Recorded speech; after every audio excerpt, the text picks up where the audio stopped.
Welcome to the Wingly Update. Name to be decided. Forget everything you know about programming language for the cloud. Now, welcome your host, Eyal Keren.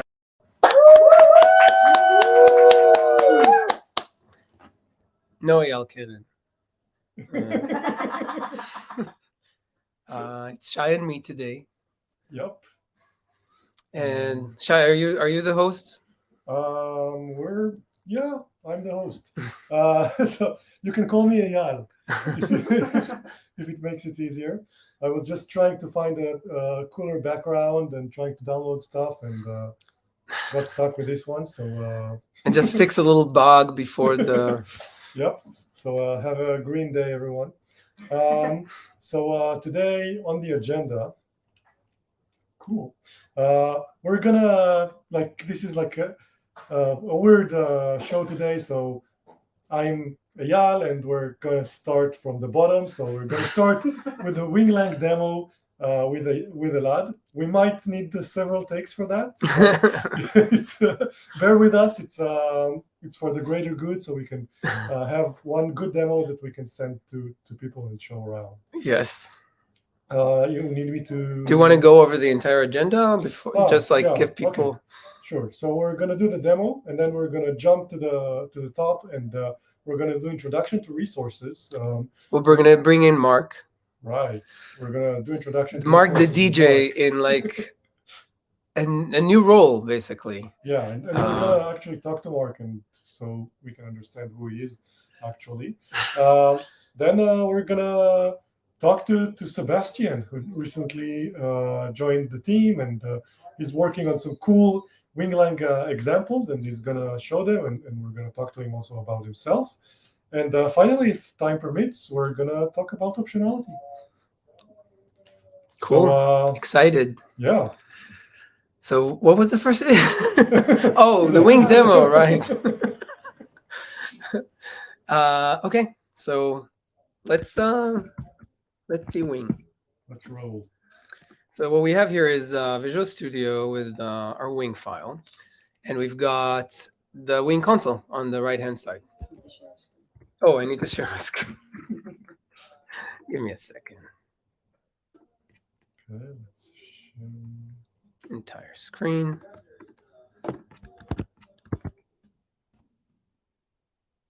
Okay.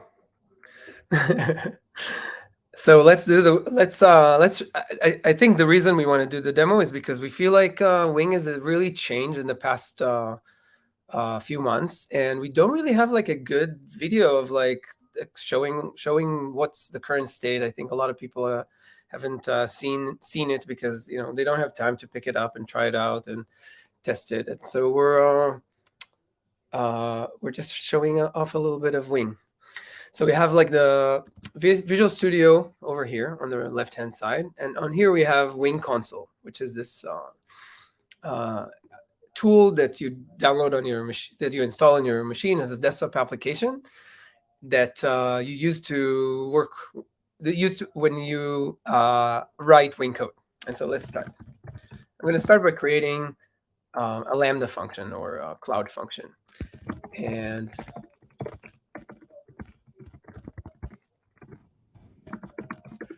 what you see here is basically the most important and interesting thing about Wing. And that's basically this concept of what we call pre-flight and in-flight.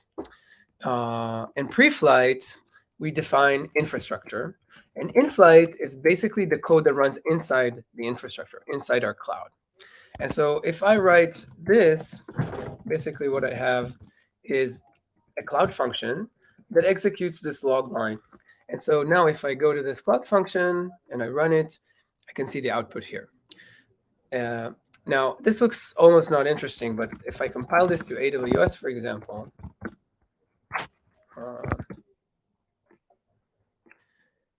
I get a Terraform file, which contains my Lambda function and IAM roles and policies and everything I need in order to run this hello world.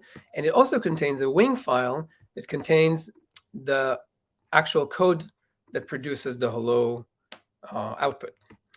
And so this is actually, like convert it into something that can run on the cloud. And you can compile it to AWS or GCP or Azure. And I think this one is going to work for almost all of them at this point. Nope. Yeah, it should. Now let's create a bucket. Okay, so now I'm going to do a new bucket. And you can see that now I have a bucket, and I can upload files to it and download files from it. And again, when this is compiled to AWS, it will be an S3 bucket. But now let's interact between let's say I want to write a file into the bucket from the function.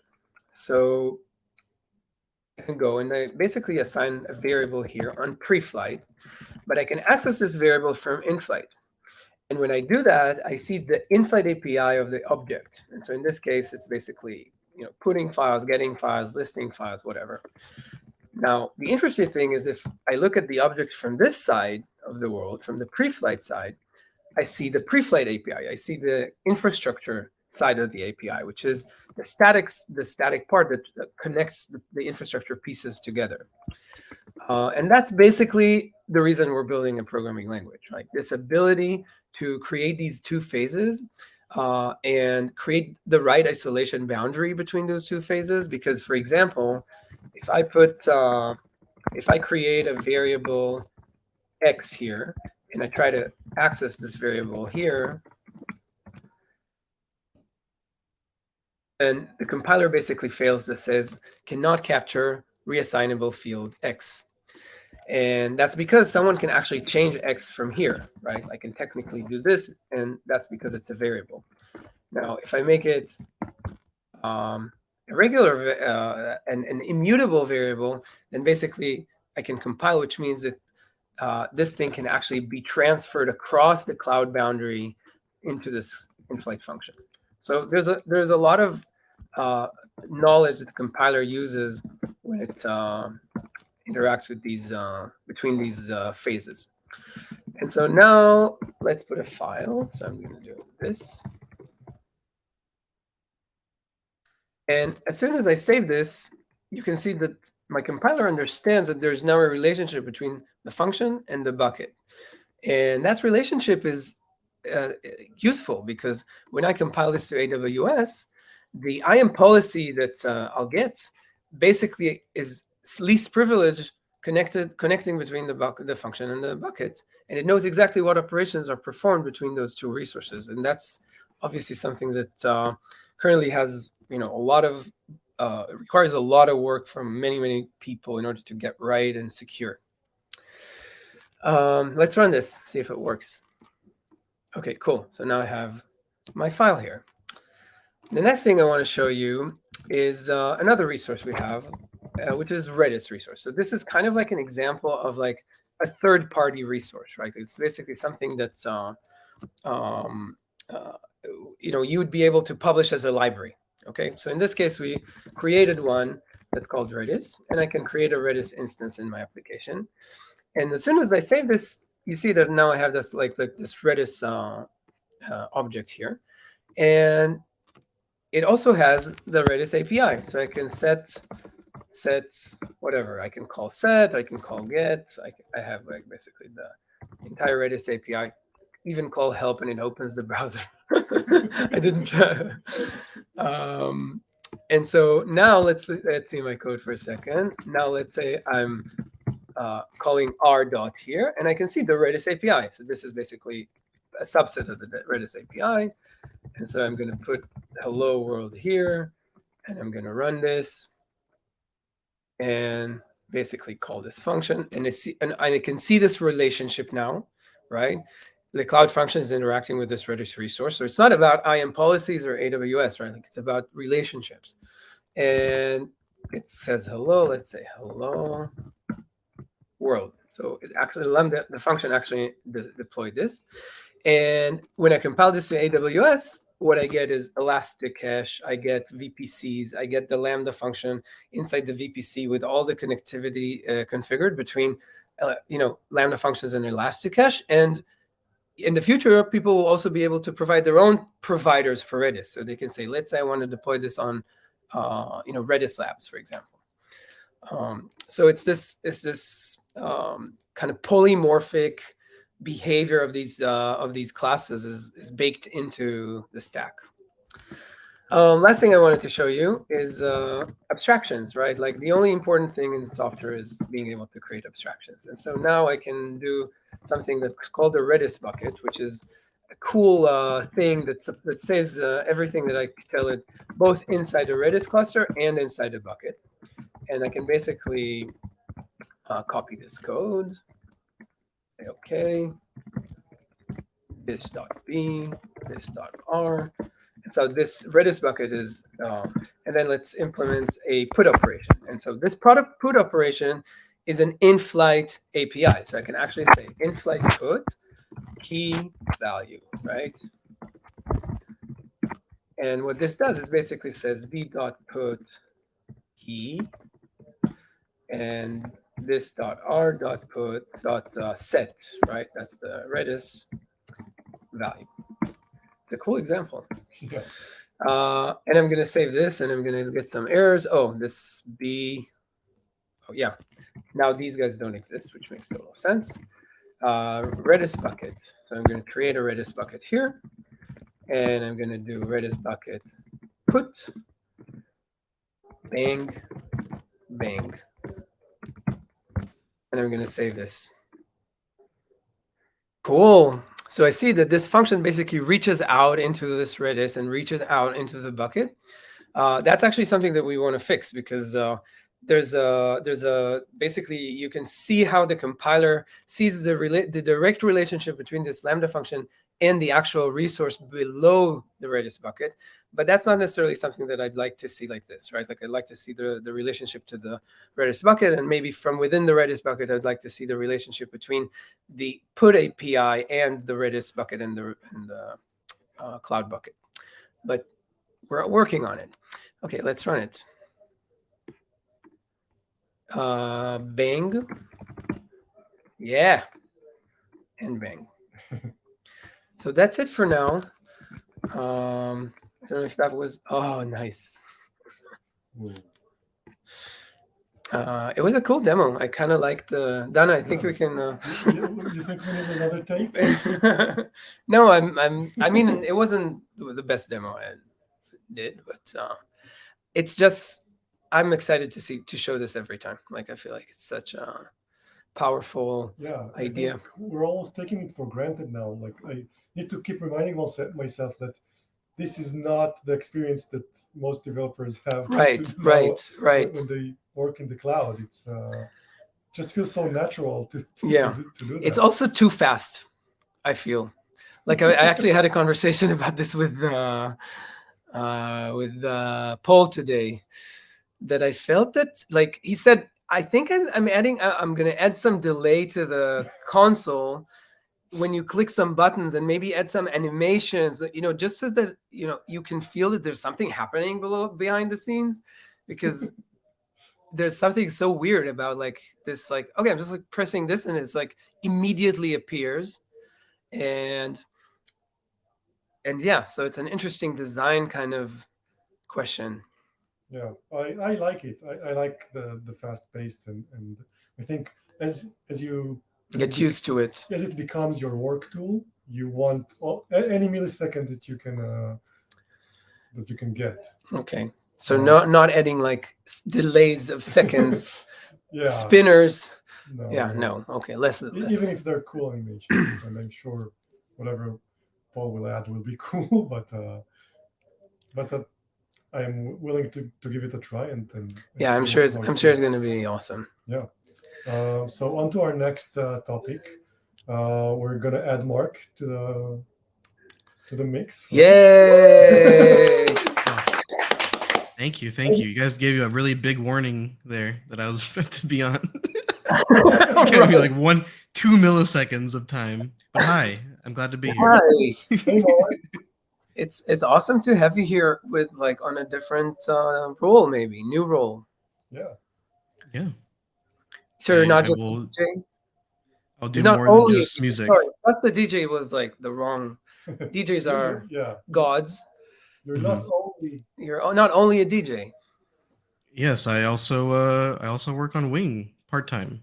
I mean, DJ full time. part-time Wing developer. So Wing core maintainer. Yeah, that's what we're going with, right? Yeah, that's the thing. With what? With a song in his heart. With a song in your heart. Song in my heart. So what are you working on? Most of my focus is on the VS Code language server side, but I also work on the compiler itself and the operations of the Wing repo. So it's pretty far-reaching, but I think I gave it in order of precedence, where my number one focus is making sure that our VS Code and our like, I want to say DX, but I mean everything we're doing is DX. But like this is like the what's it called? Like the first line of defense is like your editor experience. If that's not good, then it doesn't matter like how fast your compiler is or how good your error messages are. If it's like it's like gross to use, then you don't even care about the rest of it. Yeah, I think it's also like a kind of like a window into our compiler, which I think is really interesting because like it surfaces some of the design problems we have, some of the shortcuts we've taken, some of the hacks I think like all of those things are basically surfaced through your IDE experience. And I think like in that sense, it's very much like every front end, right? The front is responsible. It's not responsible, it's blamed for everything, right? In a sense. Yeah.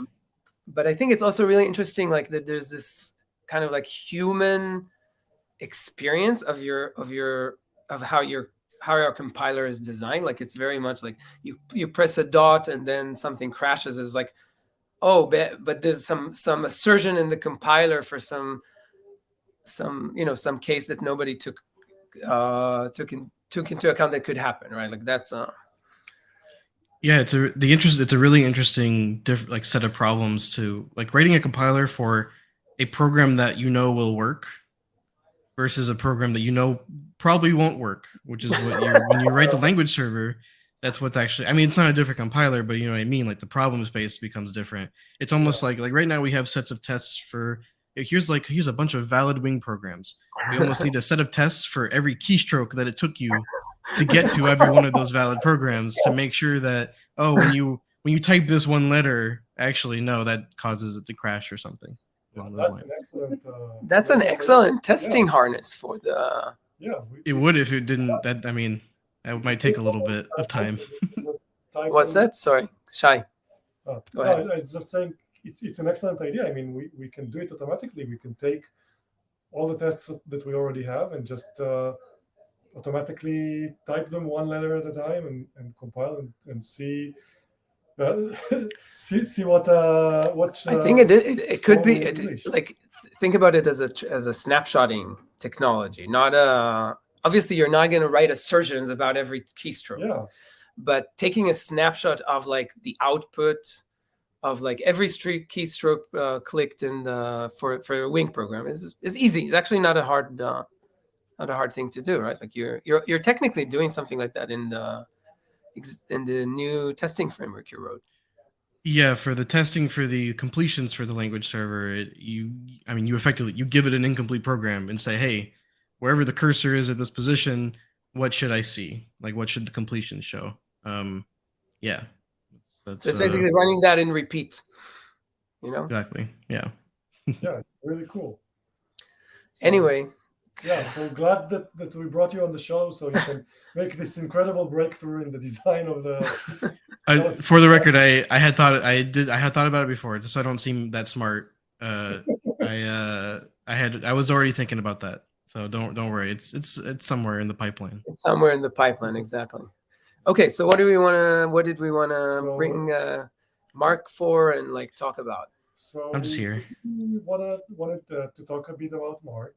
And then just go over our introduction to resources. So I guess some of you already have seen on our homepage that we have like a take a tour of Wing window, where we have a nice tutorial that walks you through building like a cool application, smart smart queue that saves the last message to a bucket, kind of similar to Elad's demo.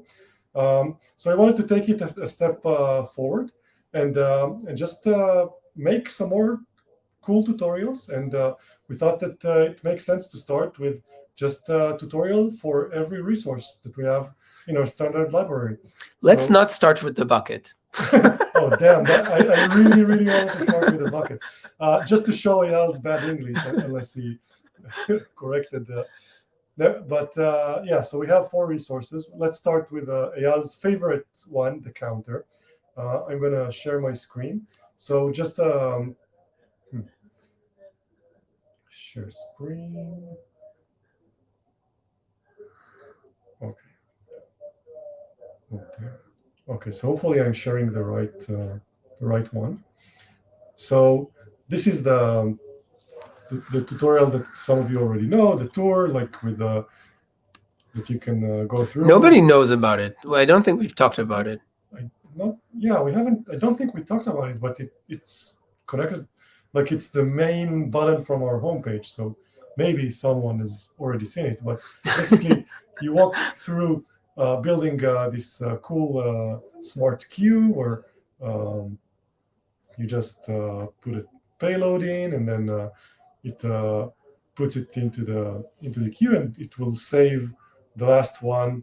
Let's see, the last message into the bucket. So if I go to the bucket now, you can see that there is the latest. And oh, nice. Yeah, and my message. So the tutorial goes through all the stages of building this cool application. But that's the tour that some of you already know, and it's in production. But now I want to show you first ever preview. You see, it auto completes to the bucket because that's what I looked at before. I can't see anything actually. Oh, so never mind. Let's reset counter. So this is this version is like a pull request that's not merged yet, but let's see what these tutorials look like. So we start off pretty easily. By the way, Mark, Elad, just feel free to direct me here. And Mark, what do you think about the counter? Like I remember we introduced it. I'm curious. People have like interesting emotional connection to it. Yeah, I think it's like the first because it's not a cloud resource. I mean, it is. It's a distributed system primitive. I think that's kind of the romanticism there, is that it's like because buckets. I mean, I can understand bucket as not AWS and GCP and stuff, but counter, that's almost like an atom of the universe. Like it's almost nothing. Right? Yeah, it's an atomic integer distributed in a distributed system, basically. And like having those is the more of those we can have, like the more powerful I think we can be to provide like the lowest level building blocks. I mean, we love building abstractions, but you can't build abstractions until you have the lower abstractions first too. Right. So that's I think it is particularly exciting to me. Yeah. Yeah, it's an incredibly powerful tool, but we do get some flack over it because basically all our other resources are mapped one-to-one to some actual cloud resource. And this counter, there is no counter in AWS or Azure or GCP. So we need to kind of make the choice for the developer how to implement the counter behind the scenes. And we're gonna actually the tutorial shows that choice, and so we get some flack about that choice because obviously we'll get there. You know what? So this is the beginning of the tutorial. So we explain a bit about the resource and what it can do, and then obviously we say that you can check the simulator and interact with it a bit. And then this is something that probably you haven't seen before, even if you have seen the tutorial, is that we have 2 tabs here. We have the Wing simulator, but over here we have the AWS Terraform. So over here we can see the Terraform that's being generated when we compile this to AWS. And as you can see, the actual resource that this counter generates is a DynamoDB table. And You're looking at me. yeah, it's hard. We're sitting at the same place. So it's a DynamoDB table, and DynamoDB tables have some limitations. So, for instance, the number of operations per second or per minute is it's capped. So one can argue that this is like this choice of ours to use DynamoDB might not be the best one, or not fitting for every type of application. But I think that it's okay, because although we make the choice for the developer, Wing is flexible enough and extensible enough so you can change that behavior. You can configure you can create your own counter resource. You can put whatever you want behind the scenes and make sure that it's up to your requirements. But for most cases, I think a DynamoDB table should suffice, as long as we document what the limitations are. Yeah, but I want to say that I feel like this is definitely like treading in perilous waters, right? And I think I'm aware of that. Like I feel like we're like when you're creating an abstraction, it's like an art in a sense, right? Like there's like you can fuck it up. You can really easily fuck it up. And I think counter is like one of those examples where there's this thing called accidental complexity, and that's an example that can fall on the wrong side of that spectrum, right? Because it's not a black and white thing. Like I think like when you're familiar with the accidental complexity? You're asking me? Yeah. Mark, are you familiar with accidental complexity? Yeah, but go ahead, and you should for the audience. Yeah. Anyway, so it doesn't sound suspicious at all. Yeah, I think the challenge is that there's a complexity that's accidental, that could be a result of like something that is unintentional.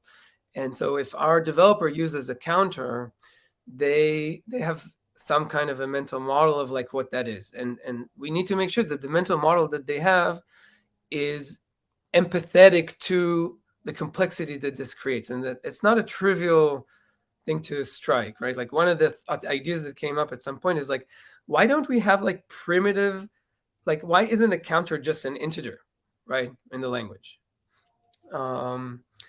And we could do that. Like we could create like a language primitive that will be called, instead of int, it will be called distributed int, right? Or atomic int or something like that. And distributed atomic int. and convert it into a cloud counter. And that's maybe something we will do in the future. I'm not even saying that we don't, but there's like this interesting trade-off between choosing that and choosing a resource, something that like looks like a resource, looks like a bucket. I don't know, blabber too much. Yeah, sure. I can't see anything on the screen because I'm on the... So Hackensoul said a counter is a value in DynamoDB. I was wondering if adding more counters would mean that they all belong to the same DynamoDB table or different ones. So actually, when we I think we have API for counter that allows you to specify the key, right? Mark, do you remember? Let's see what happens. Yeah, I can't remember offhand. Other one. What's that? You don't remember? I think like there's an API for counter that allows you to create a counter by name, to specify, basically increment it by name. This is two separate resources, right? And so two separate resources are two DynamoDB tables. Yep. But I think like counter has, in the spec at least, has an API that allows you to, when you say c.inc inside an in-flight.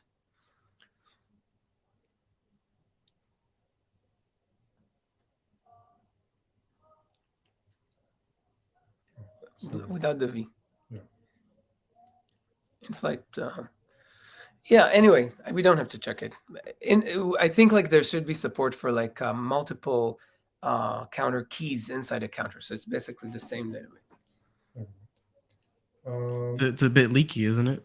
We'll discover it some other day. A bit leaky in what sense? Well, I guess you're saying the counter key. Oh no, I guess not. I guess we're not saying what it's a key to.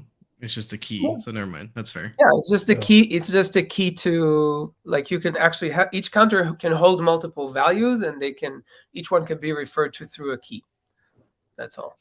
And again, it is leaky in the sense that it's like saying, hey, like there's an implication to an instance of a counter, right? Like it goes back to this empathy. And so this counter API offers a way for you to like use the same instance to store multiple keys. So like it's signaling that there's some difference, right, between the two ideas. Not saying that it's right. Like I don't know if makes sense. Yeah, but let's move on to the next. So the tutorial goes on, and after we create a counter, we go on to basically explore the in-flight API of the counter. So you can see here that we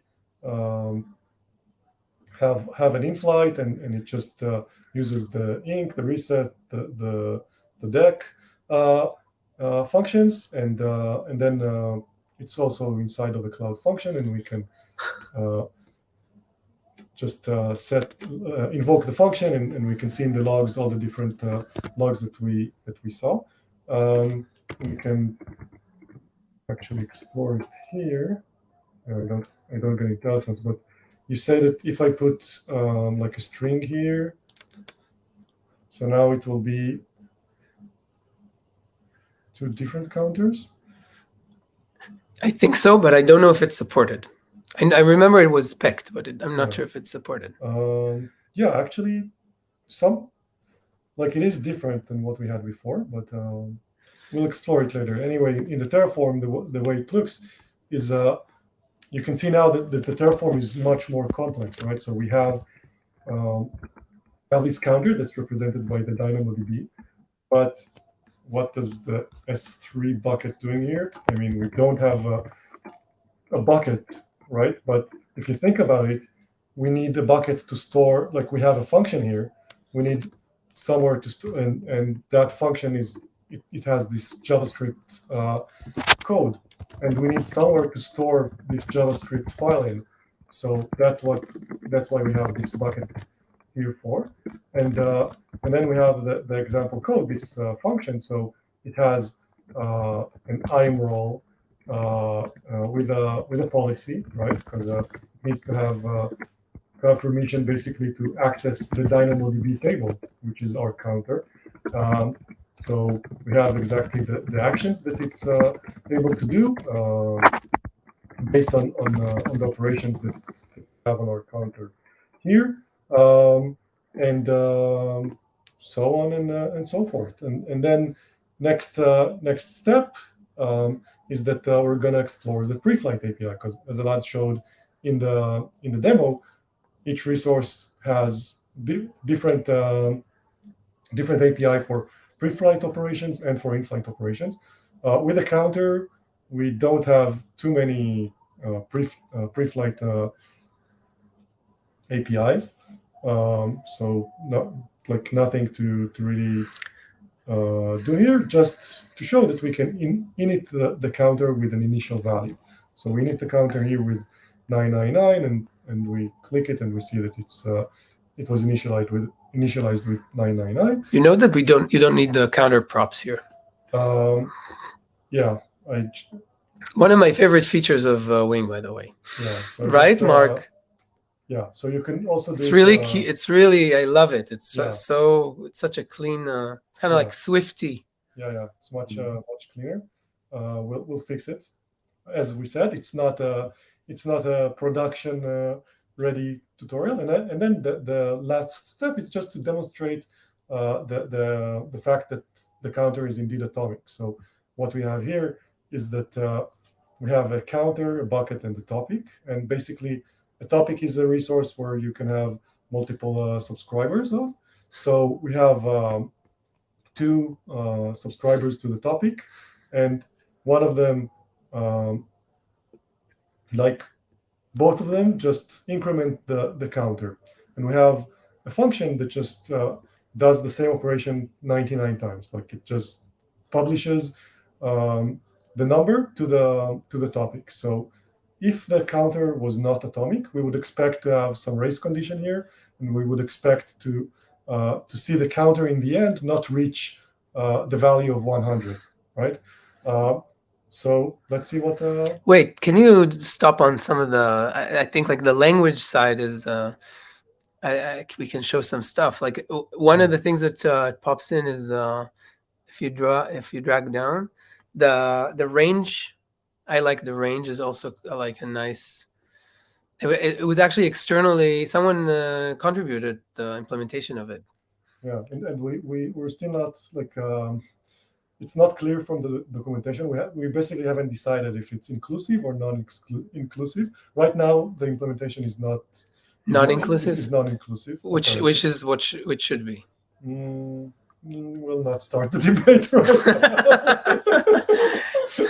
I mean, I think that's what the spec says. I'm not sure that it's not about the debate. I mean, we can debate the spec, but that's what we. Yeah, I think the spec says different things in different places, but never mind. That was Marcio, right?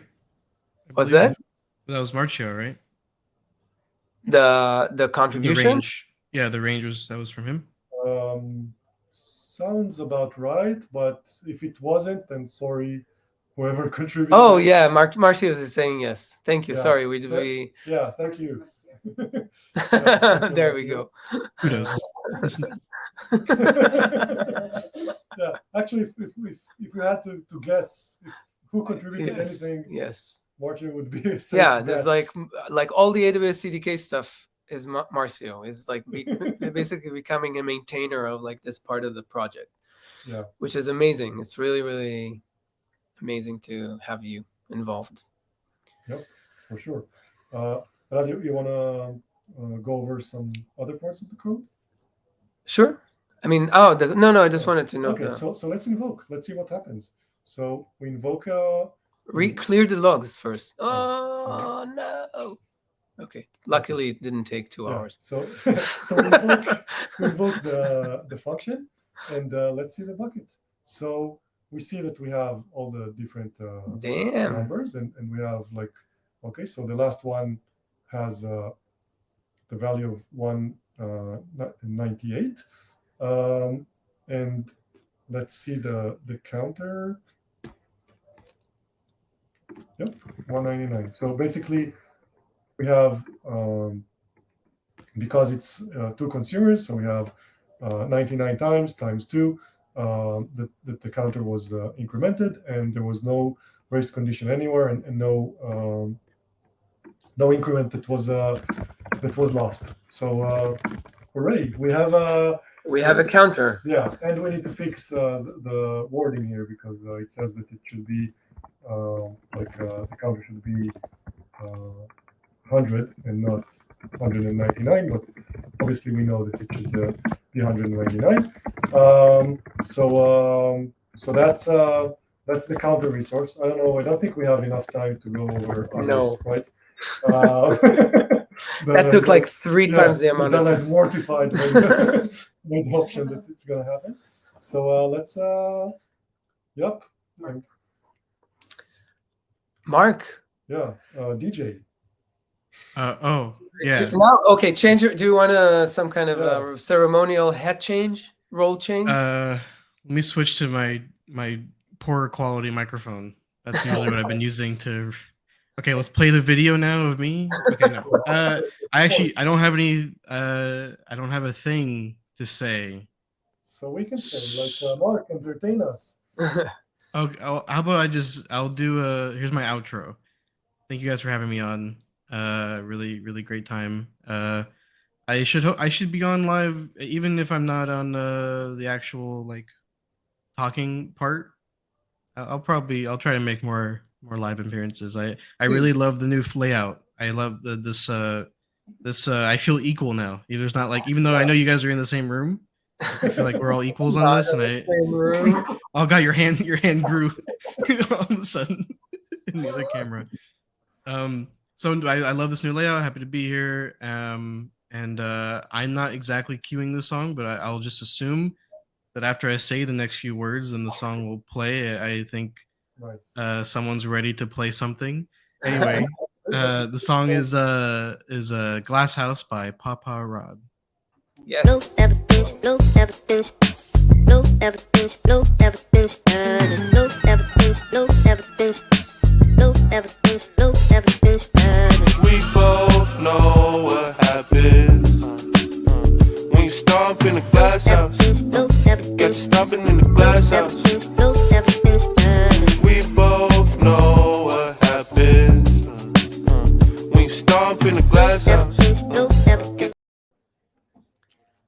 Okay, so Mark, you're still, I'm sure you're still with us and you can hear what we say. Yeah, I can attest that being Eyal is a really nice experience. So you're welcome the next time, or maybe some other time. Every in the future. time. Yeah, just come and be Eyal.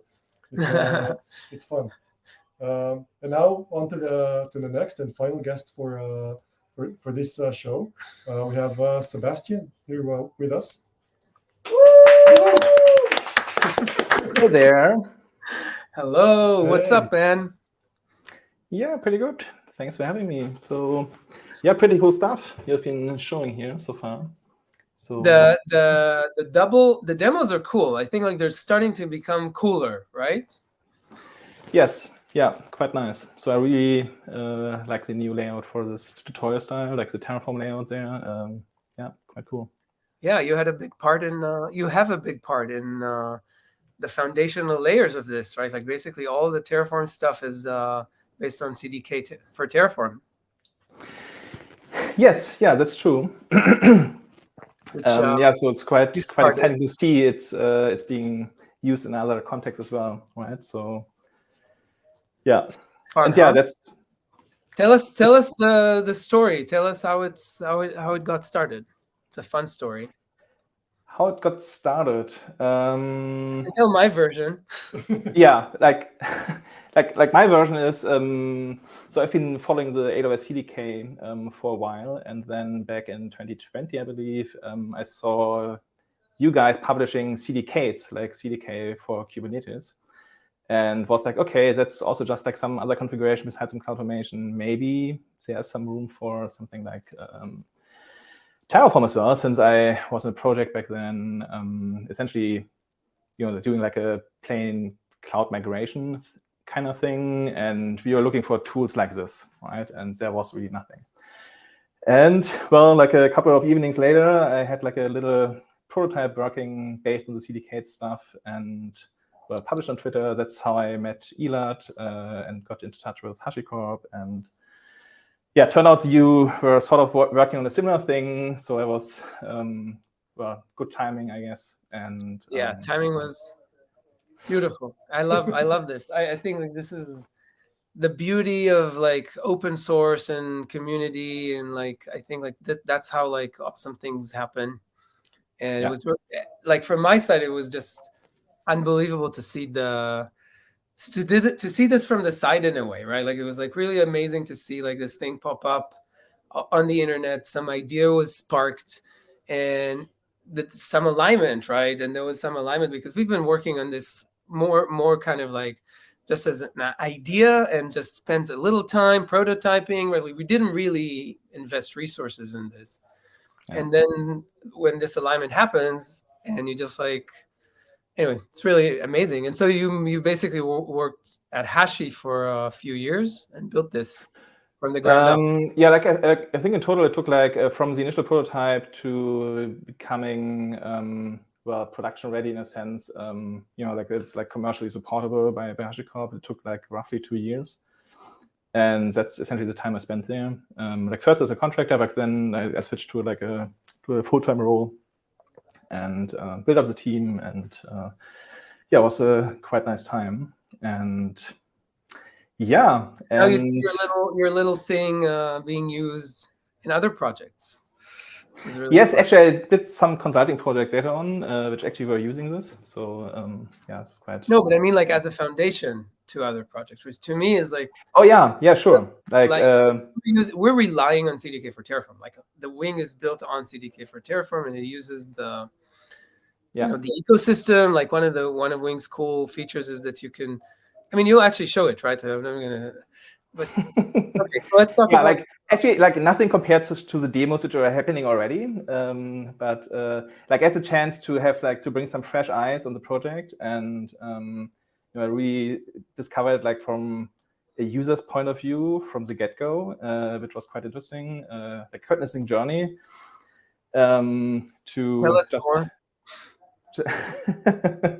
so just like without looking at the code, just trying to be using it by reading the documentation, looking at other code, like other examples maybe, using the VS Code integration, like the plugin for VS Code, and like I don't know, like I think I started like actually like roughly a month ago, right? But I'm part-time, right? So like I'm not spending full-time, so but still. It took a while to get my feet wet. Discovered like a few bugs, like a ton of bugs along the way. But yeah, quite interesting certainly. And I think what's really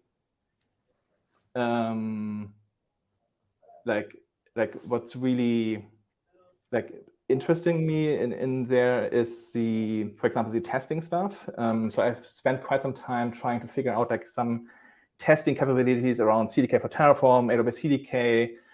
Like how is it possible to test this in a in a test-driven automated fashion? And we've got some like language primitives for testing, which is, I think, yes. I'm excited about that. Yes, yeah, me too, and that's really where it gets interesting, since it's like, and I'll show this in a second. Since it's possible to like local test plus cloud test, like integration test, based from the same code base, which was trying to sort of build in like natively for AWS CDK or CDK for Terraform, and it's really difficult to do. It takes a long time. It's really long iterations. So it's like. That's certainly pretty interesting. Yeah, I mean, with CDK, AWS CDK, you can't really run your application locally, right? Like, there's no solution for that. And so it's either you. Well, I think in theory you could sort of, but it's difficult. Yes, like lots of boilerplate setup. Yeah.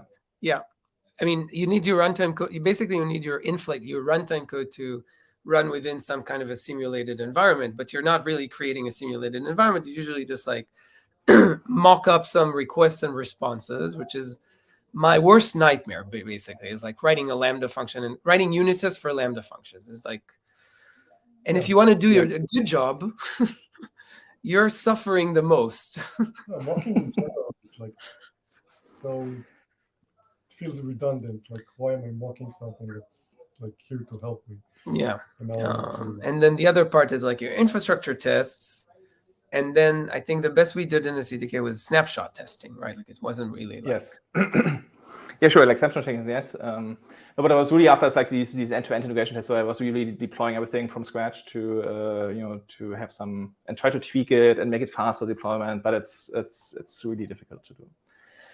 So yeah, that's one thing. And then I think it's really like the simplicity of the SDK itself, right? To have like the resources at hand and connect them together, like given that it really works the way, and it's like really like a one-to-one, equally working version locally and in cloud. That's quite attractive. Yeah, and we're actually working. We've spent some time recently, and we're working on like this basically. We have testing for all the for all the resources of the SDK. I think we will probably we have to talk about this one of the shows. But we have all the resources at the SDK, and each resource has a bunch of Wing tests, right? Like, so they're Wing applications that test it, and then we run all these tests before we release. And so we literally, the plan, and we're not finished with this project, but the plan is that every release, we're going to test the entire matrix, right? Like, of all the resources across all the cloud providers. And that's what we call guaranteed to work, right? Like, that's kind of like one of the design tenets. Because again, if there's a contract and we have a test that verifies that the contract is adhered across all the providers, then this is a solid abstraction, right? Like it's non-leaky in that sense. Like, but we have to test it. We have to actually like. Yeah. Yeah. I don't know. We can just jump into. Yeah, go ahead. Like I don't think anyone has seen already the examples that you're working on, and I'm very curious to see. So how do you do this? Probably that's the easiest. Oh yeah, Inception. Hang on. So, yeah, as I said, right. So when I was starting out, like the rough idea we had was to build like an examples project, which consists of like a few examples. You guys have been working on a few examples already. There was like a Winkathon with like a few dog fooding projects. And the initial idea was to move them over to the examples repo. And actually, that's not really happened so far due to like a few like blockers along the way. Since I joined in. I think it's due to you being really excited about running all these tests in parallel, every CI, doing it like properly, which I love, by the way. I think sure. I can show that in a second, yes. But I think I also joined in an interesting time where it's like there's lots of change happening in the project, and so interfaces changed, resource got renamed to class, and like documentation is outdated a bit, and so it's like really just to get the basics going. If you have no context at all, is quite interesting. Yeah, I mean, I think it's really fascinating. I'd love to spend more time, just like kind of like reviewing your experience, right? Like I feel like it could be really really valuable for us to basically kind of like work like Eyal and Shai have been working a lot on the documentation lately, and I think like trying to rethink our documentation and make sure that the experience is like way more streamlined. And I think like your snapshot could be super useful. Oh yeah, I've been talking with Eyal already, I think that conversation is going on already, but could probably be like maybe like a bigger group. I don't know, could make sense. So what I actually started out is with just using the Hello Wing example from the documentation, since I thought, well, this should be certainly working, and it actually did to for the most part.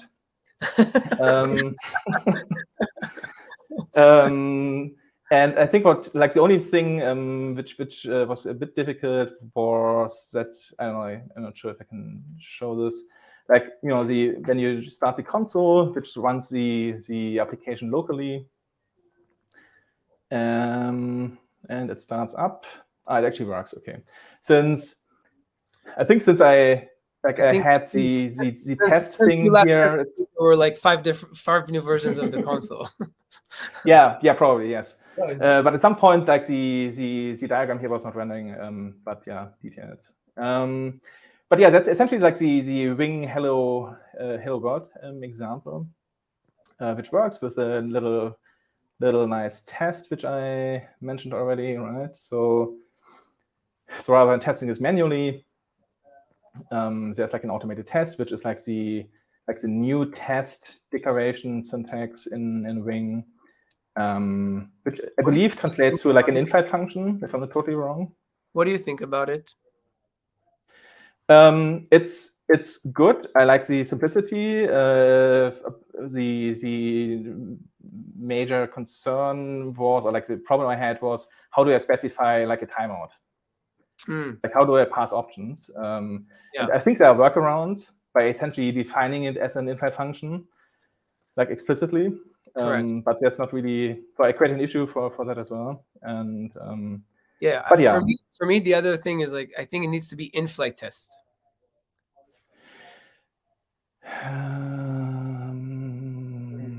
To be aligned with the other declaration types. The internal context is an in-flight context. It's not a pre-flight context. Yes, it was what I said, right? So I'm assuming it's like an in-flight context. So which means it would be actually deployed to AWS, right? So if I would run this against AWS, it would be actually deployed as a Lambda function, right? Yeah. And again, the point is not if it's deployed on a Lambda function or not. The point is that when you're interacting with the objects outside of it, you're interacting with their in-flight API. You're not interacting with their pre-flight API.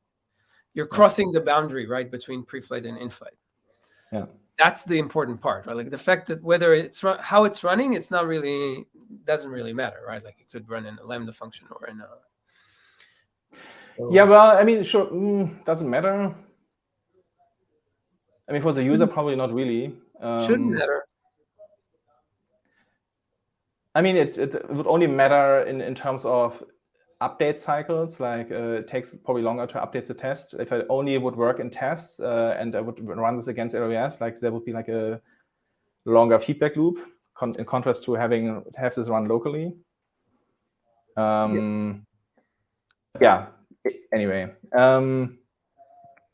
And yeah, but so like the Hello Bing example, so it was great. And then as Elad mentioned already, so my idea was that I would like to test this since I think at least what I took away from the initial conversations was the idea is really to test these examples against the simulator, like the Wing console sort of thing, plus against any supported target, which I believe as of today, the only officially supported, like fully supported across everything is the AWS target.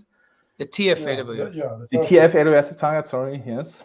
And that's what it is, right? So there's like 2 workflows, and let's start with the Wing SDK, but it's probably easier to just chosen the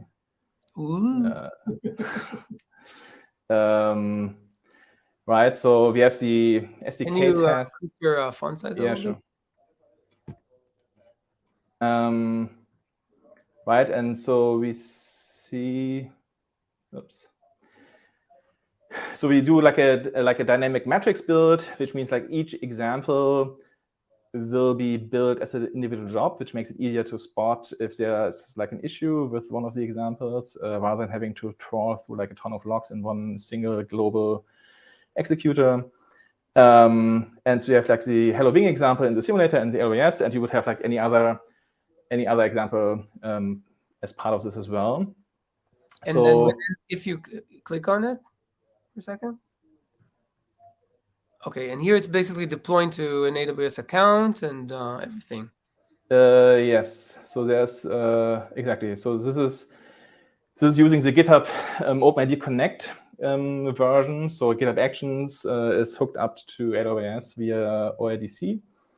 And this integration or the role setup for this was actually also built with Wing, using the CDKTF, like the direct CDKTF integration. And that's where these examples are stemming from, right? So there's like the Hello Bing example is like the SDK example, which works universally across all supported targets and provides like specific. Sorry? Yeah, go ahead. And the provided specific examples are, like tailored to, for example, like using like a CDKTF Terraform module, right? Like being able to use some module without having to use like an NPM package, which is wrapping this and providing types. It's going to be untyped, what you get here, but it still works, and that's how it was built. I can show this if you want in a second. And there's also AWS CDK integrations, like the Hello Wing as an explicit Hello Wing, like the Hello Wing example as AWS CDK version. The one that it compiles to the AWS CDK to cloud users. You can use CloudFormation to deploy it, basically. Exactly, that's what it did, or like that's what it does. It's using like a little shell script to do like the magic that's needed to actually make this work. Since this was like another little bug, so that you need like the globally installed AWS CDK lib package alongside your Wing. Oh, package. right.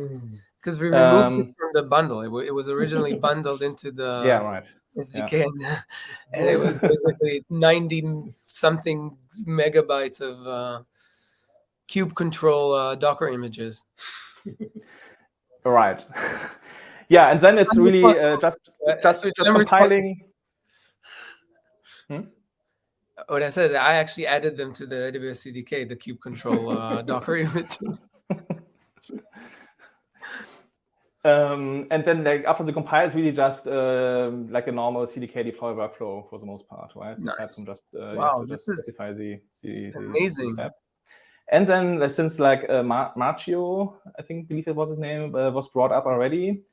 He helped me with the AWS CDK part when I ran into problems there, and he he gave me some examples, and which is like a native AWS CDK Docker image function thing. So which builds like a little Python container and publishes as a function, and that's also like working and is Nice. gonna be built. It's all running in CI. That's all running in sure. That's all running in CI. Sure, no, yes. Sure. The provider-specific tests, but these are only ran against the actual target, since there's no local simulator version, right? So, but that's like the same idea. You get the different projects and dedicated jobs, and yeah, and if you want, I can. But you're probably running out of time. But there's also the OpenID Connect version, which is that's a research one. Yeah, these are actually the projects which we gonna, at least to some extent, I think, gonna extract and move it over. Yes. And then this like this little GitHub OpenID Connect thing, which is using like a dedicated CDK-TF integration, right? So it's using the Terraform asset helper, which moves your local assets from your project into the deployment target folder. It can zip it, put folders, individual files, whatever you want. It's using like Terraform functions. So CDK-TF itself provides typed function or typed access to supported Terraform functions. Oh, cool. So this reads just the content of the file, which is, and then here's this Terraform HCL module, which actually does the magic of setting up the provider and setting up the role.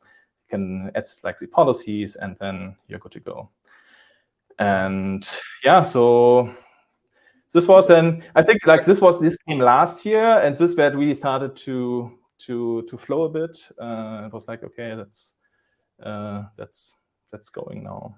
So you mean like I see, got it.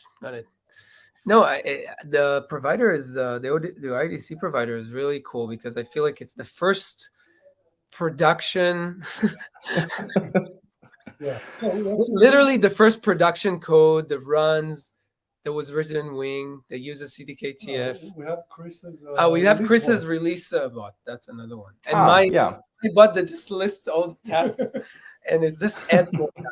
I'm like, I don't read it anymore. Long story. Yeah.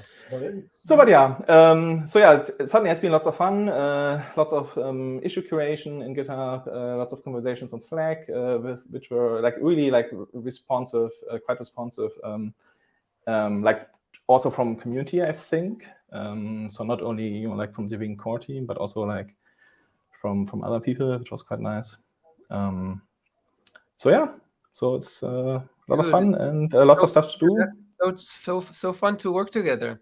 I remember like we've never actually worked together, I think, right? Like I feel like it's we've always we did a little project, like some projects with yes, yeah, ATF, there's some collaboration type of thing, right? So the AWS CDK, CDK-TF prototyping.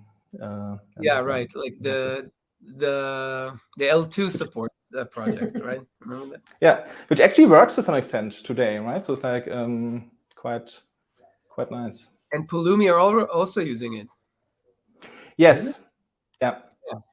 Pulumi are also Pulumi has CDK support, and they're using the L2 integration so that you can actually use any CDK, any AWS CDK and CDK for Terraform resource within your Pulumi application. Nice. Yeah, and they actually built also the asset integration, so not only the L2 the construct integration. So which is not really working. I mean, I think it's pretty simple to build in the end. The foundation is the same. It's the same. It has to be built, and they build it. And so far in I think CDK-TF, well, you have to invent your own kind of thing. Sebastian, pleasure. Great to have you. Yeah, thanks for having me. Lots of fun. We'll invite you more happy to to back. give us some talk, share, your thoughts. I think like I really want to, keep your pulse and make sure Yeah. that we're, keep us honest. It's really, Yeah. really useful really important. Yeah, extremely. Cool. Bye. Awesome. Thank you so much. And thank you everyone for bearing with us. We're over time, so we're gonna 5 minutes over time. This is nuts easy. Sorry, not supposed to say that. Although it's you over can time, say and we're gonna cut it anyway. So thanks everyone for watching. I was Eyal, and Elad was Elad. And hi. Bye. See you No later. evidence, no evidence, no evidence, no evidence, no evidence, no evidence, no evidence, no evidence. We both know what happens when you stomp in the glass house.